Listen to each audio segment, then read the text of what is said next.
당신은 혹시 집에 들어서는 순간 가족들의 웃음소리가 뚝 멈춘 경험이 있습니까? 아니면 당신이 식탁에 앉자마자 아이들이 조용히 방으로 들어가 버리는 일이 반복되고 있지는 않습니까? 더 무서운 질문을 하나 더 던져보겠습니다. 당신의 가족은 지금 당신과 대화하고 싶어서가 아니라 당신의 기분을 살피기 위해 당신을 쳐다보고 있는 건 아닙니까? 가족이나 동료들이 당신의 눈치를 살피며 슬금슬금 피하는 느낌을 받은 적이 있으신가요? 혹시 내가 뒤끝은 없잖아, 기분이 안 좋아서 그런 걸 어쩌라고라며 자신의 태도를 합리화하고 있지는 않습니까? 조선 후기의 대학자 다산 정약용 선생은 이를 두고 심단 즉 마음의 끝자락을 조심하라고 경계했습니다.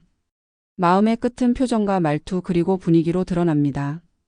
당신이 밖에서 겪은 불쾌함을 안고 들어와서 찌푸린 얼굴로 앉아있는 순간 집안의 온도는 영하로 떨어집니다. 현관문을 열고 들어서는 당신의 발걸음 소리만으로도 가족들은 이미 알아챕니다. 아, 오늘 기분이 안 좋으시구나.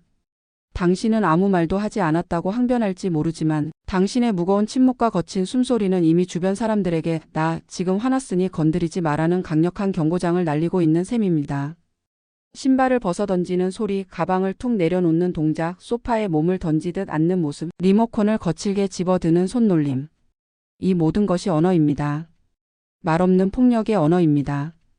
당신의 배우자는 저녁 메뉴를 물어볼까 말까 고민하다가 결국 입을 다뭅니다. 아이들은 학교에서 있었던 재미있는 일을 이야기하려다가 아빠의 표정을 보고는 방으로 슬그머니 들어갑니다. 이것은 솔직함이 아니라 폭력입니다. 감정을 숨기지 않는 것이 진실된 것이라고 착각하지 마십시오. 가장 편안해야 할 공간을 살얼음판으로 만드는 것, 그것은 가장이나 어른이 가져야 할 권위가 아니라 미성숙한 응석에 불과함을 직시해야 합니다. 다산 선생은 18년이라는 긴 유배 생활 동안 얼마나 많은 분노와 억울함을 사겨야 했을까요? 하지만 그는 아들들에게 보내는 편지에서 단 한 번도 자신의 기분을 핑계로 거친 말을 내뱉지 않았습니다. 오히려 아비의 얼굴이 자식의 하늘이라는 사실을 잊지 않았습니다. 당신의 얼굴은 집안의 날씨입니다. 당신이 흐리면 온 집안이 우중충해지고 당신이 맑으면 가족들도 웃음꽃을 피웁니다. 그런데 이상하지 않습니까? 집 밖에서는 그렇게도 예의 바르고 친절하던 사람이 정작 가장 소중한 사람들 앞에서는 왜 자신의 기분을 여과 없이 드러내는 걸까요? 그것은 여기는 내 집이니까 편하게 굴어도 되라는 착각 때문입니다. 편안함과 무례함을 혼동하는 순간 당신은 가족에게 가장 못된 모습을 보이는 사람이 됩니다. 회사 상사에게는 절대 보이지 않을 그 찌푸린 얼굴을 왜 당신을 가장 사랑하는 사람에게 보이는 겁니까? 오늘부터라도 현관문이 당신과 가족 사이의 감정 차단막이 되어서는 안 됩니다. 오히려 현관문은 당신이 밖에서 묻혀온 부정적 감정을 털어내고 새로운 얼굴로 가족을 맞이하는 무대의 막이 되어야 합니다. 다산은 유배지에서 보낸 편지에서 근심과 화를 마음속에 사귀지 못하고 얼굴에 드러내는 것은 소인배의 특징이라고 꼬집었습니다. 이 말이 얼마나 뼈아픈지 아십니까? 우리는 흔히 감정을 숨기지 않는 것을 정직함이라고 생각합니다. 하지만 다산이 보기에 그것은 정직함이 아니라 절제력의 부재였습니다. 그릇이 깨져 있으면 물이 새어나오듯 마음의 수양이 부족하면 감정이 표정으로 새어나옵니다. 이것이 바로 심단이 무너진 상태입니다. 심단 즉 마음의 끝자락은 우리 내면 세계와 외부 세계를 연결하는 접점입니다. 이 접점이 엉성하게 관리되면 내 안의 모든 부정적 감정이 걸러지지 않은 채 밖으로 쏟아져 나옵니다. 기분이 태도가 되지 않게 하려면 이 마음의 구멍을 단단히 막아야 합니다. 생각해 보십시오. 당신이 회사에서 상사에게 혼났을 때 그 자리에서 바로 얼굴을 찌푸리고 불쾌한 표정을 짓습니까? 아닙니다. 억지로라도 네 알겠습니다 라고 대답하고 자리로 돌아옵니다. 왜냐하면 그것이 프로페셔널한 태도이고 직장에서 살아남는 방법이라는 걸 알기 때문입니다. 그런데 왜 집에서는 그 능력이 사라지는 겁니까? 왜 가족 앞에서만 여과 없이 감정을 쏟아내는 겁니까? 그것은 당신이 가족을 만만하게 보고 있다는 증거입니다. 이 사람들은 나를 떠나지 않을 거야. 어차피 가족이니까. 이해해 주겠지라는 안일한 생각이 당신을 무례하게 만듭니다. 화가 난다고 해서 문을 쾅 닫거나 물건을 거칠게 내려놓는 행위는 자신의 마음이 깨진 그릇임을 만천하에 알리는 것과 같습니다. 냉장고 문을 세게 닫고 수저를 식탁에 내동댕이 치고 의자를 소리나게 끄는 행동. 이런 소리 하나하나가 가족들의 마음에 상처를 냅니다. 특히 어린 자녀가 있다면 더욱 조심해야 합니다. 아이들은 부모의 감정 상태에 극도로 민감합니다. 당신이 기분 나쁜 표정으로 집에 들어오면 아이는 내가 뭘 잘못했나? 라고 생각합니다. 당신의 화가 자신 때문은 아니라는 것을 머리로는 알지만 가슴은 불안해합니다. 그렇게 자란 아이는 눈치를 보는 어른이 됩니다. 진정한 어른은 내면의 폭풍우를 겉으로 드러내지 않습니다. 속은 끓어오를지언정 겉으로는 온화한 기운하기를 유지하려 애쓰는 것, 그것을 위선이라 부르지 않고 우리는 절제라 부릅니다. 위선과 절제의 차이를 아십니까? 위선은 속과 겉이 다른 것을 목적으로 남을 속이려는 의도가 있는 것이고, 절제는 내 감정이 타인에게 피해를 주지 않도록 스스로를 조절하는 것입니다. 당신의 감정은 당신의 것이지만 밖으로 드러난 당신의 표정은 타인이 감당해야 할 몫이 되기 때문입니다. 당신의 찌푸린 미간 하나가 배우자의 하루를 망치고 당신의 차가운 한마디가 자녀의 자존감을 깎아내립니다. 남에게 불쾌한 감정을 전염시키지 않는 것, 이것이 관계의 기본 예의이자 다산이 말한 심단 단속의 핵심입니다. 감정은 전염됩니다. 당신의 짜증은 배우자에게 전해지고 배우자의 불안은 아이에게 전해집니다. 그렇게 한 사람의 나쁜 기분이 온 가족을 불행하게 만듭니다. 그렇다면 어떻게 해야 할까요? 다산은 명확한 해법을 제시합니다. 화가 치밀어 오를 때 그 자리에서 바로 반응하지 말고 한 템포 쉬라고 말입니다. 심호흡을 하십시오. 물 한 잔을 천천히 마시십시오. 화장실에 가서 얼굴에 찬물을 끼얹으십시오. 그 짧은 시간이 당신의 심단을 회복시킬 수 있습니다. 주변 사람들을 눈치 보게 만드는 분들의 내면을 들여다보면 역설적으로 나를 존중해달라, 내 힘듦을 알아달라는 인정 욕구가 깔려 있습니다. 당신은 지금 이렇게 외치고 있는 건지도 모릅니다. 나도 힘들다고. 나도 하루 종일 전쟁터 같은 세상에서 싸우고 왔다고. 맞습니다. 당신도 힘듭니다. 당신도 누군가에게 위로받고 싶습니다. 하지만 그 위로를 강요하는 방식이 잘못되었습니다. 가시를 세우고 으르렁거려야 남들이 나를 함부로 대하지 못할 것이라 착각합니다. 표정을 험악하게 만들어야 사람들이 저 사람 힘든가 보다라고 알아챌 거라고 믿습니다. 하지만 다산은 단호하게 말합니다. 위험은 화내는 얼굴에서 나오는 것이 아니라 스스로를 삼가는 태도에서 나온다. 진짜 위험은 고함을 지르는 데서 나오지 않습니다. 진짜 존중은 두려움을 주는 데서 얻어지지 않습니다. 당신이 기분대로 행동할수록 사람들은 당신을 존경하는 것이 아니라 당신을 피하고 싶어 할 뿐입니다. 가족들이 당신의 눈치를 본다는 것은 당신을 사랑해서가 아니라 당신이 무서워서입니다. 이것이 당신이 원하는 관계입니까? 날카로운 심단은 결국 나를 찌릅니다. 이 말은 정말 중요합니다. 당신이 내뿜는 날카로운 기운은 처음에는 주변 사람들을 찌르지만 결국에는 부메랑이 되어 당신에게 돌아옵니다. 사람들이 당신의 눈치를 본다는 것은 당신과의 소통을 포기했다는 뜻입니다. 배우자는 더 이상 당신에게 직장에서 있었던 일을 이야기하지 않습니다. 자녀는 학교에서 상을 받았어도 당신에게 자랑하지 않습니다. 왜냐하면 당신의 반응이 두렵기 때문입니다. 괜히 이야기했다가 기분 나쁜 소리 들으면 어쩌지라는 생각이 먼저 듭니다. 외로움은 그렇게 시작됩니다. 내가 만든 공포 분위기 속에 갇혀 스스로 고립되는 비극을 멈춰야 합니다. 어느 순간 당신은 깨닫게 될 것입니다. 집에 있어도 혼자라는 것을, 가족이 옆에 있어도 외롭다는 것을, 당신이 만든 벽 때문에 누구도 당신에게 다가오지 못한다는 것을, 더 슬픈 것은 시간이 지나면 가족들이 아예 당신을 투명인간 취급한다는 것입니다.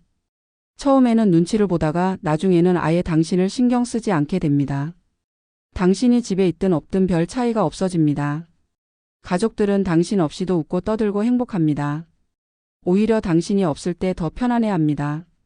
이것이 당신이 원했던 결과입니까? 가족들로부터 존중받고 싶었던 당신의 바람은 결국 가족들로부터 외면당하는 결과로 이어졌습니다. 진정으로 대접받고 싶다면 내가 뿜어내는 기운을 부드럽게 바꾸어야 합니다. 따뜻한 볕 아래 사람들이 모이듯 온화한 표정 아래 사람들의 마음이 모이는 법입니다. 사람들은 두려운 사람에게는 복종할지 몰라도 존경하지는 않습니다. 반대로 따뜻한 사람에게는 자연스럽게 마음이 열립니다. 당신의 힘듦을 알아주길 바란다면 먼저 당신이 상대방의 힘듦을 알아주어야 합니다. 배우자도 힘듭니다. 자녀도 자기 나름의 전쟁을 치르고 있습니다. 모두가 힘든 세상에서 적어도 집만큼은 서로를 위로하는 공간이 되어야 하지 않겠습니까? 지금 당장 거울을 보십시오. 당신의 미간은 찌푸려져 있지 않습니까? 입꼬리는 처져 있지 않습니까? 눈빛은 날카롭지 않습니까? 당신이 생각하는 당신의 얼굴과 실제 당신의 얼굴은 다를 수 있습니다. 다사는 매일 아침 자신의 얼굴을 살피며 마음을 다잡았습니다. 그는 거울을 보며 오늘 하루도 내 얼굴로 누군가에게 상처를 주지 말자고 다짐했습니다. 유배지라는 극한의 환경에서도 그는 자신의 표정 관리를 게을리하지 않았습니다. 화가 치밀어 오를 때 주변 사람들에게 짜증 섞인 말을 내뱉기 전에 잠시 멈추고 제3자의 눈으로 자신을 보십시오. 지금 당신의 모습을 누군가 영상으로 찍어서 보여준다면 당신은 그 모습을 받아들일 수 있겠습니까? 지금 내 얼굴이 내 자식에게, 내 배우자에게 평생 기억될 모습이어도 좋은가? 라고 물어보십시오. 자녀들은 부모의 얼굴을 기억합니다. 당신이 웃는 얼굴로 자신을 맞이해 주던 기억 혹은 인상을 쓰며 자신을 외면하던 기억. 그 기억이 아이의 인생에 평생 영향을 미칩니다. 관찰자 위치로 이동하면 감정의 파도에서 잠시 벗어날 수 있습니다. 심리학에서는 이것을 메타인지라고 부릅니다. 내가 지금 화가 나 있다는 것을 아는 것, 내가 지금 감정적으로 반응하고 있다는 것을 객관적으로 인식하는 것만으로도 감정의 강도가 약해집니다. 아, 나 지금 회사에서 받은 스트레스를 집에서 풀고 있구나. 내가 지금 상사한테 하고 싶었던 말을 엉뚱하게 배우자한테 하고 있네. 이렇게 자각하는 순간 당신은 감정의 노예에서 감정의 주인으로 위치가 바뀝니다. 기분은 날씨처럼 변덕스럽지만 당신의 인격은 그 날씨를 견디는 산처럼 묵직해야 합니다. 날씨는 매일 바뀝니다. 어제는 맑았다가 오늘은 흐리고 내일은 비가 올 수도 있습니다. 하지만 산은 그 모든 날씨를 묵묵히 견뎌냅니다. 당신의 인격도 그래야 합니다. 기분이 좋을 때만 좋은 사람이라면 그것은 진짜 좋은 사람이 아닙니다. 기분이 나쁠 때도 최소한의 예의를 지킬 수 있는 사람, 그것이 성숙한 어른입니다. 내가 지금 밖에서 뺨 맞고 와서 엄한 사람에게 눈을 흘기고 있구나라고 알아차리는 순간 심단의 끝은 무뎌집니다. 당신의 화는 회사 상사나 불합리한 세상을 향해야 하는데 왜 엉뚱하게 아무 잘못도 없는 가족에게 향하고 있습니까? 심리학자들은 이것을 감정전이라고 부릅니다. 약자는 자기보다 더 약한 존재에게 분노를 전가합니다. 상사에게 혼난 직장인은 배우자에게 짜증을 내고 배우자에게 짜증을 들은 사람은 자녀에게 화를 내고 자녀는 더 어린 동생이나 반려동물에게 화풀이를 합니다. 이 악순환을 끊어야 합니다. 당신의 얼굴은 당신의 이력서이자 당신이 살아온 삶의 요약본입니다. 사람의 얼굴에는 그 사람이 살아온 시간이 새겨집니다. 늘 화를 내고 살았다면 인상이 굳어지고 늘 웃으며 살았다면 입가에 부드러운 주름이 생깁니다. 그 귀한 얼굴을 순간에 짜증으로 일그러뜨리지 마십시오. 10년, 20년 후 당신의 얼굴을 상상해 보십시오. 지금의 습관이 미래의 얼굴을 만듭니다. 매일 짜증스러운 표정으로 산다면 당신의 얼굴은 점점 더 날카롭고 거칠어질 것입니다. 거울은 거짓말하지 않습니다. 오늘부터 거울을 당신의 스승으로 삼으십시오. 다산 정약용은 험난한 유배 생활 속에서도 자식들에게 늘 화한 에어를 강조했습니다. 부드러운 얼굴빛을 하고 사랑스러운 말을 쓰라는 뜻입니다. 이것은 단순히 듣기 좋은 소리를 하라는 것이 아닙니다. 내 기분이 나쁘더라도 상대방을 배려하여 태도를 정돈하는 노력을 뜻합니다. 생각해 보십시오. 다사는 영모제로 몰려 가족과 떨어져 18년을 유배지에서 보냈습니다. 억울함, 분노, 슬픔, 외로움. 이 모든 감정이 그의 가슴 속에서 소용돌이쳤을 것입니다. 하지만 그가 아들들에게 보낸 수많은 편지에는 원망이나 분노가 아니라 따뜻한 가르침과 격려가 담겨 있었습니다. 그는 자신의 감정을 자식들에게 폭탄처럼 던지지 않았습니다. 오히려 아비가 비록 이런 처지에 있지만 너희들은 바르게 자라다오라며 희망의 메시지를 전했습니다. 그것이 진짜 어른의 모습입니다. 내가 조금 힘들어도 가족에게 다녀왔어. 별일 없었지? 라고 웃으며 말할 수 있는 여유, 그것이 심단을 다스리는 고수의 경지입니다. 당신이 현관문을 열고 들어설 때 피곤함을 억지로라도 숨기고 다녀왔어 라고 밝게 인사할 수 있다면 당신은 이미 화한 에어를 실천하고 있는 것입니다. 기분이 태도가 되지 않게 하는 가장 좋은 방법은 형식을 갖추는 것입니다. 화가 날수록 더 정중하게 말하고 짜증이 날수록 더 천천히 행동하십시오. 이것은 위선이 아니라 훈련입니다. 마치 운동선수가 몸을 단련하듯 우리는 감정을 단련해야 합니다. 형식이 내용을 지배하기도 합니다. 심리학 연구에 따르면 억지로라도 미소를 지으면 뇌는 기분이 나아진 것으로 착각한다고 합니다. 팔짱을 끼고 있으면 방어적인 마음이 강해지고 팔을 벌리고 있으면 개방적인 마음이 생깁니다. 자세가 마음을 바꿉니다. 그러니 화가 나더라도 일단 미소를 지어 보십시오. 처음에는 어색하고 억지스러울 것입니다. 하지만 그 억지 미소가 점점 진짜 미소가 되어갑니다. 당신의 뇌가 내가 웃고 있으니 기분이 나쁘지 않나 보다라고 착각하기 시작합니다. 화한 에어는 상대방을 위한 것이기도 하지만 동시에 나 자신을 위한 것이기도 합니다. 부드러운 말을 하면 상대방의 반응도 부드러워지고 그 부드러운 반응이 다시 나에게 돌아와 내 마음을 녹입니다. 반대로 거친 말을 하면 상대방도 날카로워지고 그 날카로움이 다시 나를 찌릅니다. 당신의 부드러운 표정 하나가 집안의 공기를 바꾸고 그 바뀐 공기가 다시 당신에게 평온함을 선물할 것입니다. 배우자가 따뜻하게 저녁을 차려주고 아이가 밝게 웃으며 당신을 맞이하는 모습을 보면 당신의 하루도 조금은 나아질 것입니다. 화한 에어를 실천하는 구체적인 방법을 알려드리겠습니다. 현관문을 열기 전에 심호흡을 3번 하십시오. 그리고 의식적으로 입꼬리를 올리십시오. 문을 열고 들어가면서 다녀왔어라고 밝게 인사하십시오. 이 3가지 동작만으로도 집안 분위기는 완전히 달라집니다. 저녁 식사 자리에서는 회사 불평을 늘어놓지 마십시오. 대신 오늘 저녁 맛있겠다 한마디면 충분합니다. 자녀가 학교 이야기를 꺼내면 피곤하더라도 고개를 끄덕이며 들어주십시오. 그 작은 관심이 아이에게는 큰 힘이 됩니다. 화한 에어는 거창한 것이 아닙니다. 작고 사소한 배려의 연속입니다. 우리는 모두 감정을 가진 사람이기에 때로는 화가 나고 때로는 지칩니다. 완벽한 사람은 없습니다. 늘 온화한 표정을 유지하는 것은 불가능에 가깝습니다. 다산 정약용 또한 억울한 유배 생활 속에서 수없이 끓어오르는 울분을 사겨야 했을 것입니다. 밤이면 별을 보며 얼마나 많은 눈물을 흘렸을까요? 아내와 자식들이 그리워 잠 못 이루는 밤이 얼마나 많았을까요? 하지만 그는 그 울분을 세상에 대한 분노로 터뜨리는 대신 내면을 닦는 걸음으로 썼습니다. 그의 위대함은 고통을 겪지 않은 데 있지 않습니다. 고통 속에서도 인간의 품격을 지킨 데 있습니다. 오늘 당신이 무심코 내보인 짜증스러운 태도가 사실은 당신이 그만큼 힘들다는 비명일 수 있음을 압니다. 당신도 세상의 무게에 짓눌려 있다는 것을 압니다. 당신도 누군가의 따뜻한 위로가 필요하다는 것을 압니다. 하지만 그 비명을 사랑하는 사람들에게 고통으로 전달하지는 마십시오. 당신의 힘듦을 표현하는 방법은 얼마든지 있습니다. 오늘 좀 힘든 일이 있었어. 조금만 쉬게 해줘라고 말로 표현하면 됩니다. 찌푸린 얼굴로 무언의 압박을 가할 필요가 없습니다. 가족은 당신의 감정 쓰레기통이 아닙니다. 가족은 당신이 세상에서 받은 상처를 함께 치유해 나가는 동반자입니다. 그러니 상처를 상처로 전가하지 말고 치유를 함께 나누십시오. 오늘 밤 현관문을 열기 전에 심호흡을 한번 크게 하시고 심단을 점검해 보십시오. 내 얼굴이 지금 어떤 모습인지, 내 마음의 끝자락이 날카롭게 서 있지는 않은지 돌아보십시오.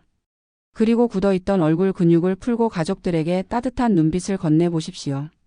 내가 그동안 내 기분만 앞세워 미안했다는 말 한마디면 충분합니다.